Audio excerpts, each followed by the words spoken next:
All right, thank you so much for staying with us. Nigeria's inflation rate dropped to 22.97% in May 2025, down from 23.71% in April.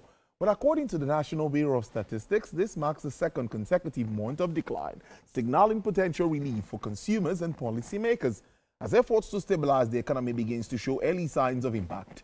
The report also shows that food inflation, a key driver of headline rates, stood at 21.14% year-on-year in May compared to 21.26% the previous month. Experts attribute the decline to stabilization of the macroeconomic environment, a drop in fuel prices and reduced food costs. Last month, the central bank held its key interest rates for the second consecutive time, following 6 hikes last year, citing improved macroeconomic indicators, supporting medium-term moderation. Well, joining me to discuss this is the Director of Research and Strategy with Chapel Hill Denham, a friend of the house, Mr. Tajudeen Ibrahim. Good afternoon, Mr. Ibrahim. It's good to have you on the program. Good afternoon. Thank you so much for having me again. Yes, I think, I always like to start conversations around inflation with what Chapel Hill was expecting. We had a decline last month, obviously. Did you think that we're going to have this again this month? So absolutely, we were expecting inflation to moderate this month. We were expecting 22.90% Wow. inflation rate for the month of May. And interestingly, the number came in as 22.97%, which is broadly in line with our expectations. So the moderation is consistent with what we were expecting. So what are the fundamentals surrounding this moderation? We've seen a bit of stability. Of course, we talk about that, the foreign exchange market. There's been stability around the reserves and all of that. Fuel prices, a bit of reduction. Food prices, well, some would say there's a bit of reduction. Some would argue with you that, no, we've not seen any reduction. It's not as much as we want. So what do you think are the fundamentals surrounding this? So there are a couple of factors driving the disinflation that we are seeing. And I call it disinflation because inflation rate is moderating. And this is the second consecutive time that we are seeing inflation rate moderate. But what I believe is very interesting for viewers to bear in mind is that the month-on-month inflation for the month of May came in at 1.53% month-on-month. Interestingly, that is the lowest inflation rate we have seen in 2025. And it is also the reason that we had, the headline inflation being lower at 22.97%. Going further into the numbers, shows that we have, month-on-month inflation. When we talk about core inflation is the inflation rate that you get when you remove the impact of farm produce. Okay. And that number, interestingly, also, came in at 0.95% month-on-month in the month of May. That, interestingly, also is the lowest inflation rate on a core basis that we have seen in 2025. So I believe that, these two indicators are important to bear in mind. And, they are a reflection of some of the policies and, reforms that, we have seen the current administration embark upon. And the first of them to bear in mind is the currency stability. We have seen broad stability in the currency, in the exchange rate, and that really underpins the moderation that we saw in imported food inflation on a month-on-month basis in the month of May. And interestingly also, the fact that we have stable exchange rate is also supportive of the broad stability in core inflation rate when we remove the impact of farm produce in the entire basket. There is another thing I believe, that, viewers should also, bear in mind. In the month of May, since the beginning of 2025, the month of May marks the month that we have seen six broad sectors or categories of the food, of the consumer price index. That basket, there are 13 categories in the basket, and it is the only month since the beginning of this year that we have seen six out of the 13 categories in that basket where we have seen prices dropping. And when I say prices dropping, it means we have seen deflation across six broad categories in the month of May, which means that the average prices of products and services in those six baskets really declined. Not that they rose at a slower pace, but they really declined. And I believe this is also a reflection of some of the positive developments that we have seen on the back of policy implementation by the current administration, and also importantly by the fact that we continue to see a good handshake between the Monetary Policy Authority and the Fiscal Authority. I think all of those elements are very important for viewers to bear in mind. On a month-on-month basis, Bayelsa recorded the highest price headline inflation. That's what we see for the month of May. And of course, on the other hand, Kaduna, Jigawa, Edo recorded steepest monthly declines. How do you also make us understand this? What are you learning around that? So one key thing I believe that we can learn around that is that there will always be volatility in the inflation rate when we consider it on a month-on-month basis. And the volatility will also reflect the impact of, number one, security in those environments. Number two, the impact of food harvest in those environments. Number three, the impact of the ability of the farmers in this case, in those regions, to be able to comfortably and cost efficiently transport their goods and services from those rural areas to the urban areas. So all of those elements, come to play when we look at, those regions. But what I believe really played out is that it is a reflection of what happened to, food inflation in those environments. And it is also the reason that I believe that the government really needs to work, a lot around ensuring an improvement in security, particularly in food producing regions. So in a food producing region, if farmers cannot,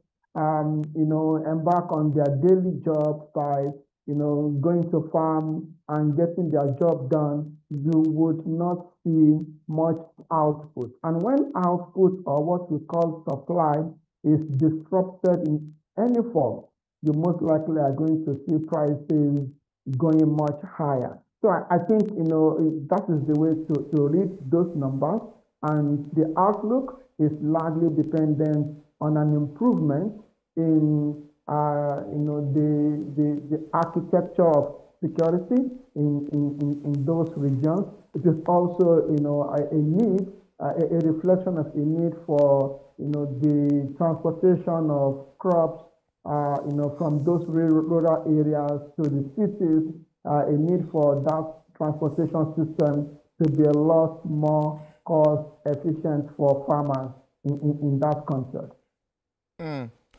Moving forward, I'm thinking, let me ask you, have we gotten to that part of the curve where inflation will continue to taper down as we move on in coming months of the year? Because that is... Go ahead. Honestly, I think we have gotten there because if you look at the indicators that can cause a spike those indicators, seem to have, largely speaking, been either stable or they are moving favorably, as we speak. The major of those indicators, number one, is exchange rate. Exchange rate is broadly stable as we speak, largely because of the ability of the CBN to support the naira in the market, and also the ability of the CBN to ensure that interest rate is attractive enough for foreign portfolio investors to bring in US dollars into the Nigerian economy. So we see positive developments on that front. The second element around it is the fact that we do not import in large quantity versus previously. We do not import, refined petroleum products as we were before in terms of the size of quantity. And interestingly also, the businesses such as Dangote Refinery and Co. that refine crude oil in the country are able to buy crude oil in naira because of the policy of the government. To my mind, these two indicators or developments remain on the positive side for inflation. So in the coming months, it is very likely that we continue to see inflation rates, continue to trend downward. It may not be a sharp downward movement, but a somewhat steady downward movement. There are two key downside risks, to what we expect on the back of this outlook. Number one, and possibly the more important one, is security in food producing states. Number two is the event of flood in some of the food producing states, for instance. So if you have flood events, it can wipe out crops and farm produces, and then making or creating scarcity in terms of food supply. And if we have insecurity at a heightened level, it can also distract or disrupt the farmers from rolling out robust food output for adequate supply of food locally. So those are the two key downside risks that I see. But if we remove those two elements and everything continues to go in the right direction, I reckon that inflation can maintain a downward trend over the next couple of months.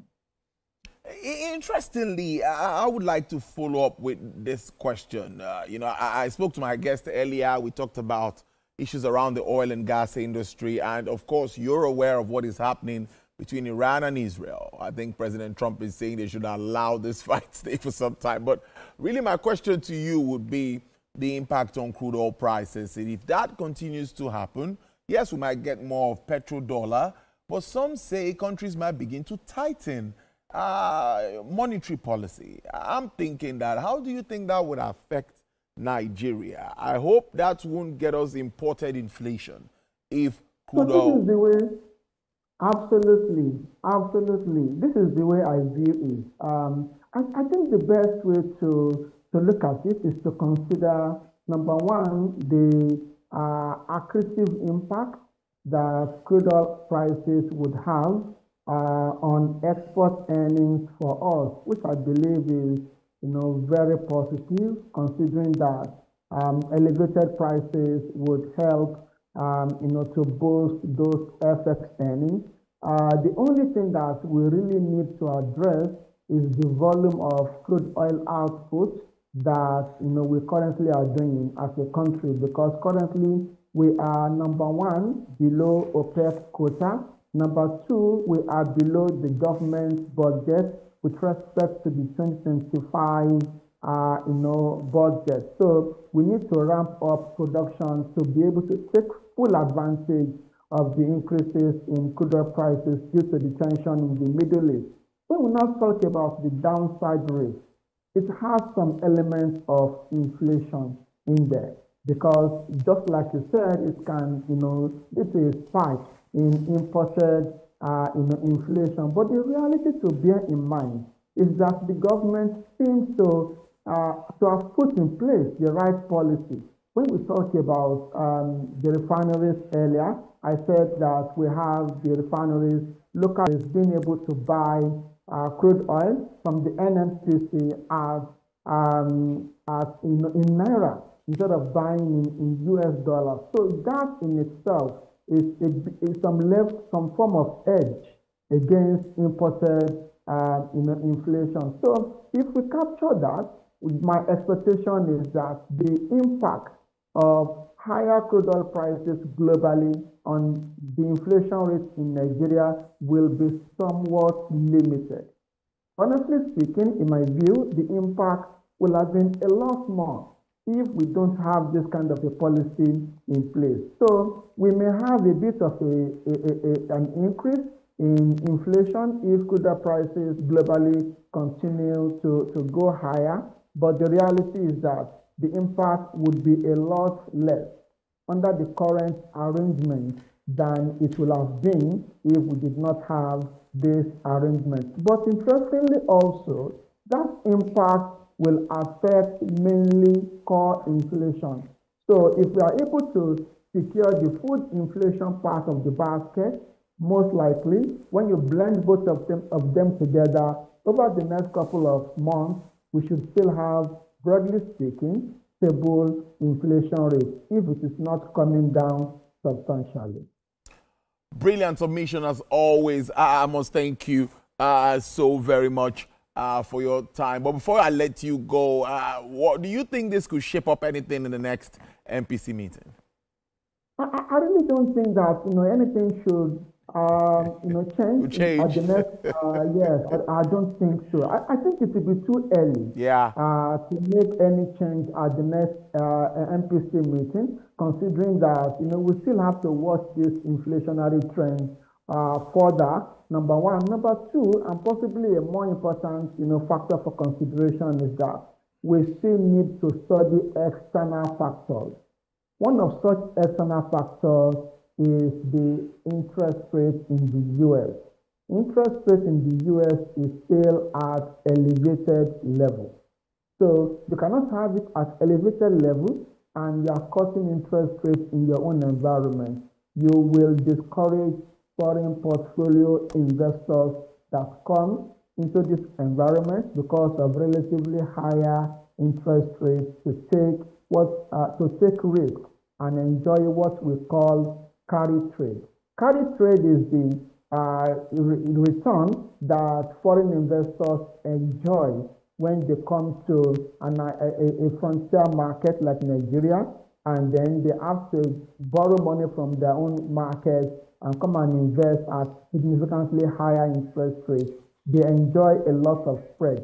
If we reduce that spread, it can affect the foreign portfolio inflows, and that will have a negative impact on our exchange rate. So I reckon that the next MPC meeting, the CBN most likely will consider holding all of those parameters unchanged. Mr. Tajudeen Ibrahim, I must thank you so much. Always an interesting conversation with you, Director, Research Strategy, Chapel Hill, Denham. Thank you very much. Enjoy the rest of your day. You too. All right, there. Well, let's take it up from that mood and move to markets.